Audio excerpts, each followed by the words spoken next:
Annuities for foreign national. Annuities for foreign nationals. Okay. So very first thing that you want to do offshore product or international product or whatever foreign national product, you want to make sure that that company is solid. So I'm putting down some due diligence from their website and their my communication with their home office. One of the things that caught my eyes from their website was their asset is about $5.9 billion. Their revenue is a 509 million. Their capital is a 723 million. And I more than anything, I'm looking at this AM Best rating, which is A minus. And there's another Cabra insurance rating, which is A stable. So they're A-rated company, even though they're Grand Cayman based annuity companies. So they still rate them, I'm sorry? even though the companies. Yeah, they go to them and ask for the rating. Oh, okay. Okay. So here's other things that will help you. Okay, our assets are capped with Goldman Sachs Bank and JP Morgan Bank. So their assets are in the US asset managers. Investment is managed by Goldman Sachs Asset Management. In our 6 billion portfolio, we have over 1,700 bond position, so different bonds. So essentially, we are bond fund. There is close to no chance that bond funds go bankrupt because of the number of position, and especially because we have mostly investment graded bond, which is why we have A rating from the insurance rating agency, okay, from the home office.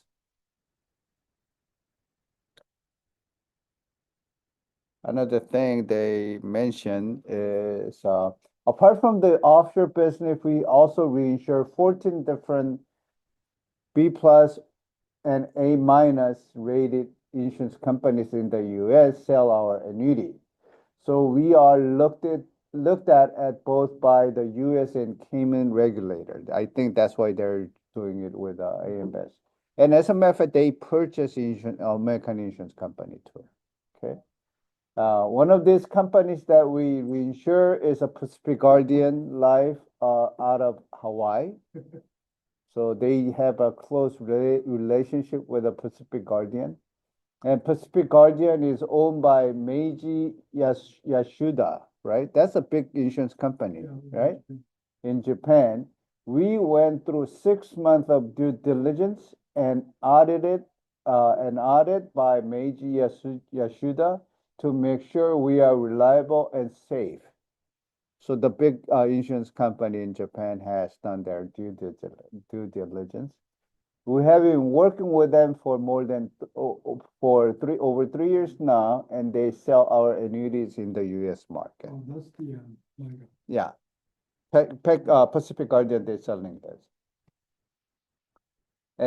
for the foreign national or? Yeah, foreign national. domestic? Yeah, foreign national. Okay, because Yoshia told me that she was familiar with Nighthead. Yeah.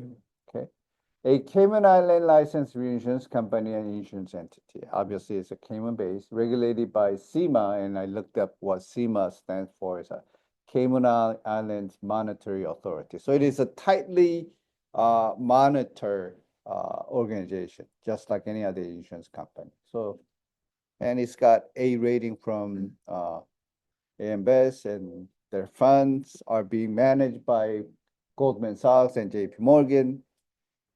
I think that kind of tells you it is a solid company.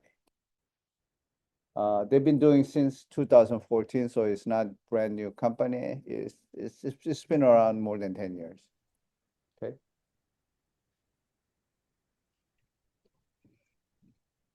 All right, let's look at their products. The best way to look at the product is looking at their interest rates. They only do annuities right now.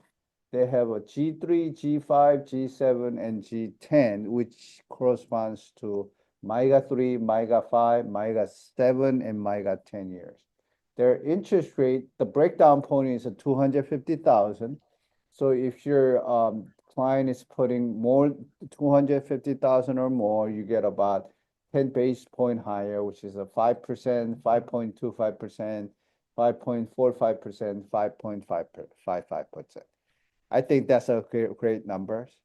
Anything below 250,000 is a 4.9%, 5.15%, 5.35%, 5.45%. It's not bad, okay? And especially, you have to understand, this is done all in American dollars. I mean, some foreign soil, American dollars are very valuable. Okay. And they also have a fixed index annuity. They have two types, fixed index annuity 5 and fixed index annuity 7. So 5 and 7 years. And their index options are S&P 500, capped at 8.5 for 7 years, and 9% for, I'm sorry, 8.5 for 5 years and 9% for 7 years. MSCI EAFE, I think EAFE stands for Europe, Australia, and Far East. So, so it is those 3 continents. Their cap is at 10% and 11% for 5 years and 7-year index annuity. MSCI EM stands for emerging market, so meaning that it is developing countries. They're capped at 10% and 11%. Yeah. And fixed rate is a 3.65% and 3.85%. That's not bad. Okay. They also have a single premium immediate annuity. This is something that I really want to see how they calculate it out. So right now, I don't have a calculator. So when there is a appetite for it, then we're gonna ask home office with the information to get an illustration. The minimum premium is 25K for MIGA and 50K for fixed index annuity and SPIA. Okay, so a little bit stiff, but things considering this is international, I think you want that much of money. I mean, if it's a $10,000, your commission will be small also. Okay. And MIGA sample illustration, I ran it from their website. So assumption is $100,000. It's a MIGA 3 years. Initial rate is a 4.9%, and the illustration allows a withdrawal, and I didn't take out any withdrawal for that design. Okay, no withdrawal for 3 years. Their illustration is just 3 pages long, and it is very simple, straightforward. Value client, Sankim, and date, and 100,000. First year is a 4.9. Second year is a 4.9. Third year is a 4.9 because it's a MIGA. It's not changing. Okay. And withdrawal charge, their surrender charge isn't as stiff. It's only 5%. 5% for first year, 5% for second year, and third year is a 4%. After 3 years, 0. Okay. Starting value is 100,000, and there's no withdrawals, and there's no withdrawal charge, and interest credited on 100,000 times 4.5% is a 4,900. The ending value is $104,900. And if you surrender it, you take out 5% off of that, which is $100,155. Death benefit, which is a 1% over your account value, which is $105,949 first year. Second year, another 4.9%, but it is adding on to $104,900. Yeah, it's a compound interest. So interest is like 5,140. So ending value is $110,040.10. And if you surrender at that point, it's $105,038.10. And death benefit is $111,140.50. However, the surrender value may be a little different because they do have an MBA. Okay. On third year, we're looking at cash value of $115,000, surrender value of $115,000 because After 3 years, there's no more surrender charges, and death benefit being 116,000. You have an option to renew, or you can take the money out and go to some other products. So that's the option. Yeah, that's option. Yeah, it is an option, just like anything. So if you stay with the policy, it's the same by 3. I think that is interest rate should be determined at that time. At the time, Oh, yeah, yeah, that's right. it's not gonna be It's same 3 years, interest yeah. rate. Okay. Now, here's another illustration. It's a fixed index annuity illustration. So pretty much the same, 100,000. I do it for 5-year fixed index annuity. You can do it for 7 if you want to. Initial cap rate is 8.5. Par rate is 100%. Floor is at 0%. Index is S&P 500. So we got arbitrary numbers. 5% index difference changes. 8% second year, minus 11%, 11.5% third year, 1.2% fourth year, and the last fifth year is a 10.2%. Cap is at the 8.5, so interest rate that you're gonna get on the year 1 is a 5%. Year 2 is 8%, 8.5, so you get full 8%. Year 3, you got 8.5 cap, but it is index is going south, negative 11%, so you get 0%. And the year 4, 8.5, 1.2, you get 1.2. Year 5, the cap is at 8.5, and S&P 500 did 10.2, so you are credited for 8.5. So your ending value is $125,000. No, 19,000. No, yeah, it's 124,000. I'm sorry, 124,535. Not bad. And once again, there's a death benefit of a 1% over your account value is 125,000. So that's, I mean, it's a straightforward illustration, and it does not have that much of a legal language as American US-based insurance company. So this was very straightforward. No rider like, No, no income rider, no nothing. This is very simple. And the people in the foreign soil, they can put the money in. Yeah. All right, so here's our application. I'm giving you the feel for the application. So it's a multi-year select fixed index annuity, single premium immediately, all in one page.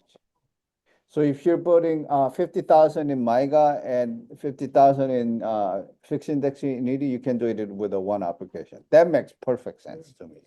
Okay, yeah. So section 1 is a trust participant. That is what we know as that's the same as an owner. What the heck is a trust participant?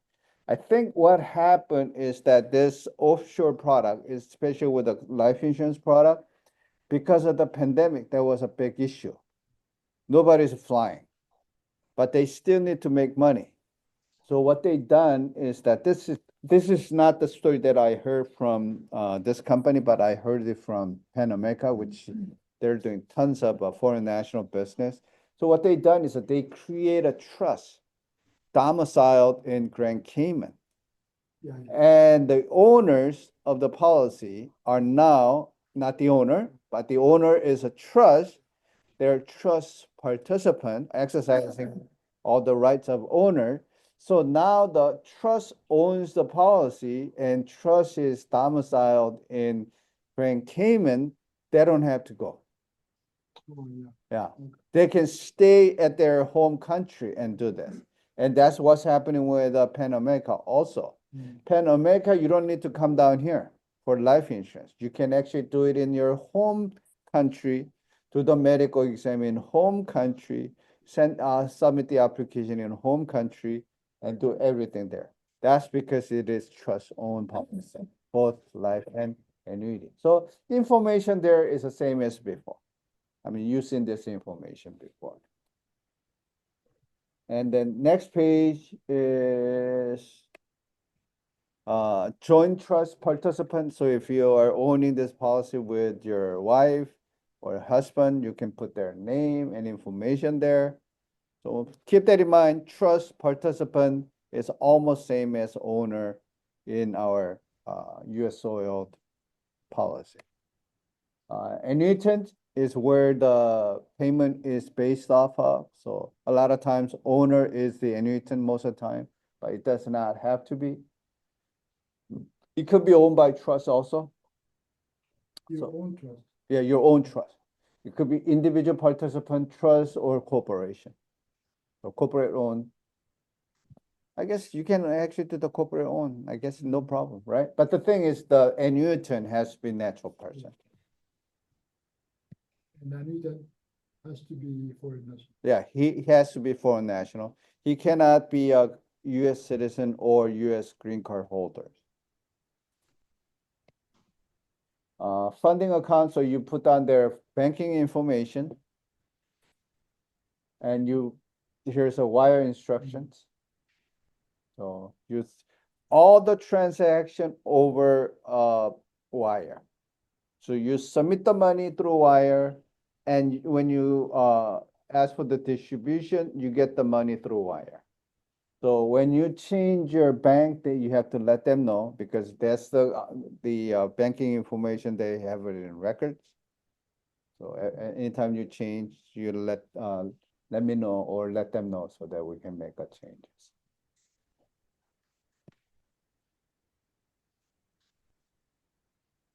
Okay, primary beneficiary, I'm pretty sure you guys all know what primary beneficiary is. Secondary contingent beneficiary. So you can put down beneficiary information. Beneficiary can be US person. They can- Yeah, he can be. All right, product selection, this is where I like. You got Knight has safe harbor, G3, G5, G7, G10. And so you can put all of it at one application. Okay. Fixed index annuity 3, 5, 7. I guess 3 years for Canadian. I think we only get to 5 and 7. So you can put money in there. So with a one application, you can do all that in one application instead of putting. There's immediate annuity options, which I'm not really discussing it today. So lots of monies, they said lots of monies are coming from China, Japan, and they're seeing a lot of money coming from Mexico. They have agreement with the country, about 140 countries. Oh, yes. So you can pretty much ride with anyone. They don't have to come down here. They can do it in their home. They can, you can send this application to them. They can fill out and send it back to you. Then you can scan and send it back to me or send it to the home office and they'll process it. Right? So trust application, so it's you're signing. As I said, you're signing for the trust. Is trust on the policy, so that you don't have to fly over to Grand Cayman. Okay, so you put your name in there and you write. But you are exercising your ownership through the trust. Okay.